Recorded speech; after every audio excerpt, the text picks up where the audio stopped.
Nous prions. Seigneur, nous te bénissons, nous te disons merci, nous te donnons la louange et la gloire. Voici ta parole qui sera proclamée ce soir. Et nous attendons à toi pour l'ouverture de la parole. Seigneur, pour que tes enfants puissent comprendre, saisir les mystères, saisir le but pour lequel tu es venu et que tu as payé ce prix à la croix. Seigneur, je te bénis ce matin. Seigneur, conduis-moi au nom de Jésus-Christ. Amen. Merci Seigneur. Que Dieu vous bénisse. Oh, je suis content de vous revoir. Juste une petite vidéo de 15 minutes. Vous exhorter à aimer le Seigneur, à lui donner votre vie. Aujourd'hui, c'est un message d'évangélisation que je vais prêcher. Je ne serai pas long.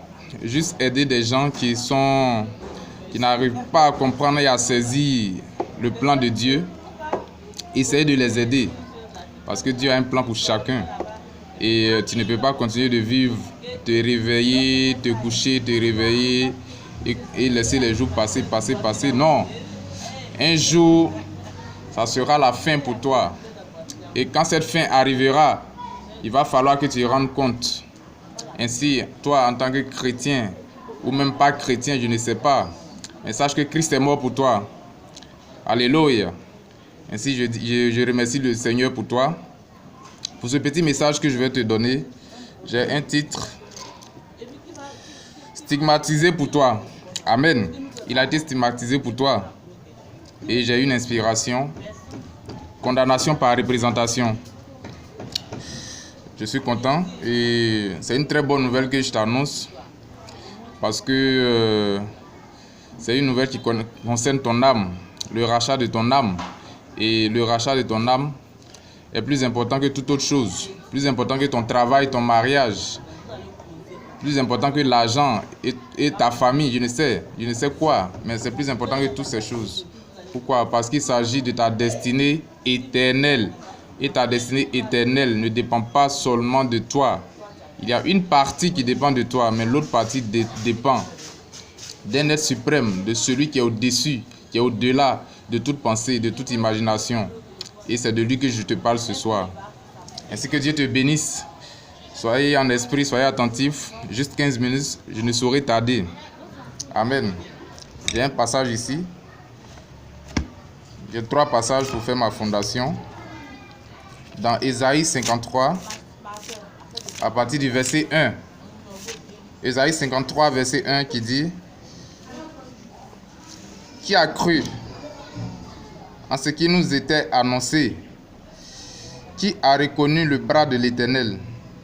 Il s'est levé devant lui comme une faible plante, comme un rejeton qui sort d'une terre desséchée.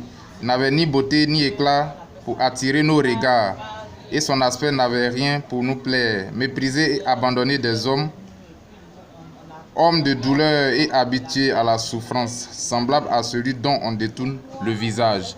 Donc il s'agit de la description d'une personne particulière. Amen. Et je peux te dire que cette personne est vraiment, vraiment importante. Oui, parce que c'est Dieu lui-même qui est venu dans la chair pour payer le prix à la croix pour toi. Au verset 4, il dit: Nous l'avons dédaigné, nous n'avons fait de lui aucun cas. Cependant, ce sont nos souffrances qu'il a portées, c'est de nos douleurs qu'il s'est chargé. Et nous l'avons considéré comme puni, frappé de Dieu et humilié. Mais il était blessé pour nos péchés, brisé pour nos iniquités. Le châtiment qui nous donne la paix est tombé sur lui.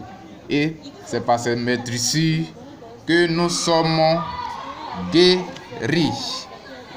C'est une deuxième fondation dans le livre de 1 Pierre 3. 1 Pierre chapitre 3. Juste quelques minutes, je ne saurais tarder. Oh, 1 Pierre chapitre 3. 1 Pierre chapitre 3. À partir du verset 18. Il dit: Christ aussi a souffert une fois pour les péchés, lui juste pour des injustes, afin de nous amener à Dieu, ayant été mis à mort quant à la chair, mais ayant été rendu vivant quant à l'esprit. Amen. Donc je reprends. Christ aussi a souffert une fois pour les péchés, lui juste pour des injustes, afin de nous amener à Dieu, ayant été mis à mort quant à la chair, mais ayant été rendu vivant quant à l'esprit. Amen. Donc c'est de là que je tire mon inspiration, condamnation par représentation. Lui juste pour les injustes. Il était juste, il n'y avait rien contre lui qui puisse l'amener à mourir. Il n'y avait aucune condamnation contre lui. Et nous autres, toute l'humanité entière était condamnée. Et lui seul était justifié. Mais il s'est dépouillé de sa justice et il est venu prendre notre place. Amen. Donc lui juste pour les injustes. Il a été juste pour nous. Et il s'est rendu lui-même injuste pour pouvoir prendre notre place. Amen. Et mon troisième fondement, c'est Jean 1, 29. Le temps passe. Jean 1, 29, rapidement. Jean 1, 29. Il dit, excusez-moi, Jean 1, 29.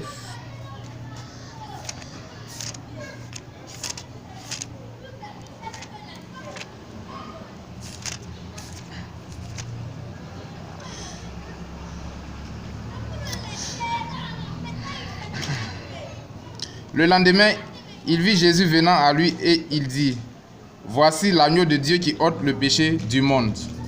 Donc, il y a quelqu'un qui ôte le péché du monde. C'est l'agneau de Dieu. Et c'est une personne particulière. Amen. C'est quelqu'un de spécial. C'est de lui que je te parle ce soir. C'est lui seul qui ôte le péché du monde. Alléluia. Alléluia. Et le péché du monde a commencé comment? A commencé où? Pour connaître le péché du monde, il faut partir dans l'origine, depuis l'origine, dans la Genèse. Le monde a péché comment? Le monde a péché par l'incrédulité à la parole de Dieu. Et lorsque le monde n'a pas cru la parole de Dieu, le monde est tombé dans le chaos total. Alors il fallait que le monde soit racheté. Le monde est tombé par le sang. Donc il fallait que le monde soit racheté par le sang. Et lorsque Dieu s'est projeté dans le temps, il n'a vu personne. Il n'a pas vu papa, il n'a pas vu maman. Il n'a pas vu ton entreprise. Il n'a pas vu ton travail, ta voiture. Il n'a rien vu de tout cela qui puisse racheter le monde. Alors il a dit, ok, puisque rien n'est capable de racheter le monde, puisque rien n'est digne de racheter ce monde, moi-même je viendrai pour racheter ce monde. Et c'est de cette personne que je te parle. Oui, c'était la déité, la divinité incarnée dans une seule personne, nommée Jésus-Christ, qui a payé le prix à la croix pour toi. Qu'est-ce que tu fais, ma soeur? Tu es dans les bars, les boîtes de nuit, dans la prostitution, dans le coupé décalé? Non. Quelqu'un a payé le prix pour toi, ma soeur. Il faille que ça s'arrête. Il faille que cette vie que tu mènes, ça s'arrête maintenant.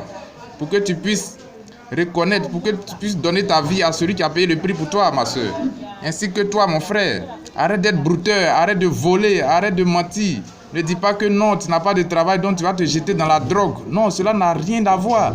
Il a payé le prix, même pour les drogués. Donc, tu dois savoir que ta vie a un sens et une signification. Et parce que ta vie a une signification, tu dois rechercher la personne même qui te donne le souffle de vie, qui donne un sens à ta vie. Cette personne qui te permet de connaître, tu es né, tu as grandi, tu as mangé, tu as grandi, tu es né dans une famille et toutes ces choses. Mais tu penses que c'est le fruit du hasard? Non. Dieu a, aujourd'hui, à l'heure où même je te parle, Dieu te donne la possibilité de le rencontrer, de te réconcilier avec lui. Quitte cette vie de débauche, quitte cette vie de souillure, quitte cette vie de pécheur, quitte cette vie de drogué. Je ne sais quoi, je ne sais pas quelle est ta condition, mais il peut te rétablir parce qu'il a payé le prix pour toi. Ainsi, il t'a représenté à la croix, il t'a représenté dans ta condamnation. Voilà pourquoi dans ta justification aussi, je peux te dire qu'il t'a représenté. Amen.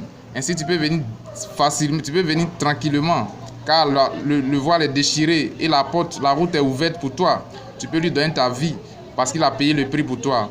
Papa n'a pas accepté d'être condamné pour toi, maman non plus. Non, ton argent n'a pas accepté d'être condamné pour toi. Ta famille, ton travail, je ne sais quoi, ta voiture, ton bien matériel, non, n'ont pas accepté d'être condamné pour toi. C'est une seule personne, Jésus-Christ. Et c'est de cette personne que je te parle. Parce que ce n'est pas seulement le Jésus dont les gens parlent tous les jours dans les rues.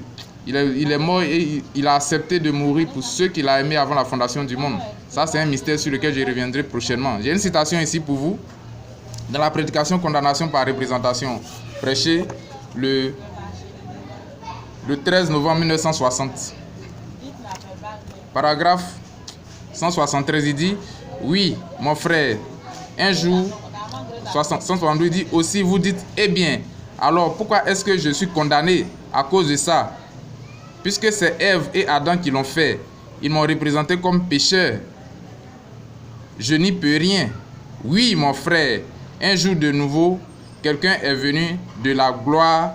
Oh, c'est de lui que je veux parler maintenant. Pendant environ 2 minutes, quelqu'un est venu de la gloire et il est devenu terrestre. Quelqu'un est venu et a revêtu une chair semblable à celle du péché et il est venu nous représenter lui aussi. Amen. Alléluia. Chat. Il est venu nous représenter lui aussi. Donc ça veut dire que Adam nous a représentés dans notre chute. Oui, c'est vrai que nous n'avons rien fait. Adam nous a représentés dans notre chute. Mais quelqu'un est venu nous représenter aussi dans notre gloire. Amen. Amen. Donc ne dis pas que parce que Adam t'a représenté dans ta chute, la condamnation va tomber sur Adam seul. Non. Tu es aussi descendant d'Adam. Tout comme moi. Et nous sommes condamnés d'office. Parce que nous sommes nés comme Adam. Nous sommes nés de la manière, nous sommes nés de la façon dont les animaux sont nés. Nous sommes nés de la façon dont tous les autres êtres humains sont nés. Et par cette naissance déjà, par la naissance de l'acte sexuel, nous sommes condamnés d'office. Amen. Donc ne dis pas que Adam seul a commis l'acte là-bas. Non. L'acte que tu poses aujourd'hui dans ta vie, ce n'est pas Adam qui est responsable de cela. Tu voles, tu fumes la drogue, tu bois, tu es un menteur, tu es un hypocrite, tu es une sorcière, tu es un sorcier. C'est toi qui tues tous tes enfants dans la famille. Tu es une sorcière au village. Mais les actes que tu poses, c'est Adam qui t'a dit de poser ça? Tu vas me dire que c'est Adam? Non, mon frère, répands-toi, donne ta vie au Seigneur Jésus-Christ. Il a payé le prix à la croix pour toi. Ainsi, il dit ici qu'il t'a représenté dans ta condamnation. Donc ne dis pas que parce que Adam t'a représenté dans ta condamnation, c'est Adam qui est condamné à ta place. Non, les actes que tu poses aussi aujourd'hui sont des actes que tu poses de façon responsable pour toi seul. Et tu seras jugé ou justifié en fonction de tes actes. Ainsi, je te dis ce soir que toi qui m'écoutes, Dieu a payé le prix pour toi et tu peux abandonner cette vie que tu mènes maintenant pour te tourner vers la croix. Il a payé ce prix pour toi. N'oublie pas cela, ne perds pas cela de vue. J'ai une autre citation pour toi et après nous allons prier. Il dit maintenant, vous qui dites qu'il n'est pas juste que vous soyez représentés par Adam comme pécheur, qu'en est-il si par représentation nous recevons aussi le salut? Vous ne pouvez pas plus vous sauver vous-même que vous pourriez vous hisser jusqu'à la lune à la force du poignet. Vous ne pouvez pas plus. Vous êtes né dans le péché. Vous êtes un renégat au départ. C'est ce que nous sommes tous. Et nous ne pouvons pas nous tirer d'affaire tout seuls. Alors comment arriverons-nous jamais à être sauvés? Quelqu'un est venu nous représenter. Jésus, c'est lui qui est venu nous représenter devant Dieu comme fils et fille de Dieu. Et maintenant, il a envoyé son esprit. Il plane maintenant au-dessus de ce lieu. Il essaie de nous ramener à la naissance pour mourir à nous-mêmes et naître de nouveau pour être des fils et des filles de Dieu. Prendre Dieu au mot, croire la parole de Dieu. Amen. Donc, il est venu nous représenter. Il est venu payer le prix pour nous pour que nous puissions devenir des fils et des filles de Dieu. Ne pense pas que ta condition est désespérée. Ne pense pas que c'est fini pour toi. Il n'en est rien. Je peux même te dire que c'est l'occasion de prendre un nouveau départ avec lui. Ainsi, c'est un message d'évangélisation. Je ne rentrerai pas dans les grands mystères. Juste pour te dire que dans ta situation, dans la condition dans laquelle tu es, peu importe comment tu te sens condamné, je peux te dire que tu ne dois plus te sentir condamné parce que quelqu'un a payé le prix pour toi. Et cette personne te demande ce soir de venir à lui. Alors que tu entends ce message, mon frère, ma soeur, c'est l'occasion, c'est l'opportunité. Jamais donné, c'est un bras tendu que tu n'auras pas l'occasion de recevoir, de voir encore une seconde chance que Dieu te donne.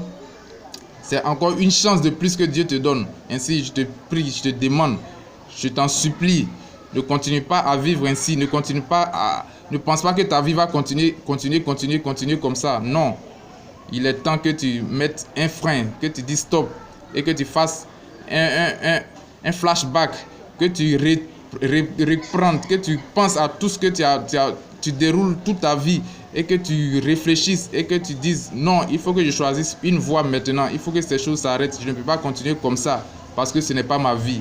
Ainsi, si tu te sens comme ça, si ce message t'a touché, partagez, aidez les gens afin qu'ils puissent donner leur vie au Seigneur. Je vais prier pour vous. Seigneur, voici tes enfants, ils ont entendu ce message, ils se sentent condamnés. Oui, c'est normal qu'ils se sentent condamnés parce qu'ils ont une conscience.